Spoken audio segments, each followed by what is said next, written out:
আমি আপনাদের সামনে আজকে কোটা নিয়ে আলোচনা করব। মুক্তিযুদ্ধের পরে বাংলাদেশ অনেকটাই এগিয়ে গেছে, কিন্তু আমাদের এই আগের মতো বিভাজনটা এখনো রয়ে গেছে।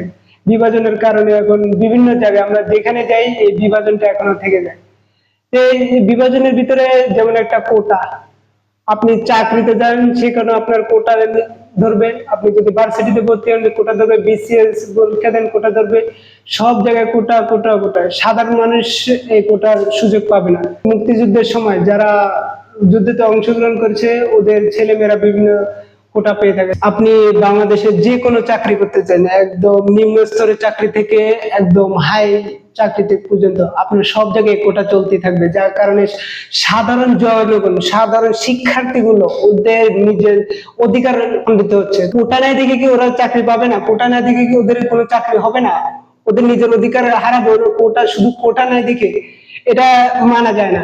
সেজন্য আমি মাননীয় প্রধানমন্ত্রীকে অনুরোধ জানাচ্ছি যে এই কোটা আপনি নিষ্কাশন করে দেন। সাধারণ মানুষ, সাধারণ শিক্ষার্থীরা যারা এই কোটার কারণে তাদের অধিকার পাচ্ছে না, তারা যেন এই অধিকার ফিরে পায়।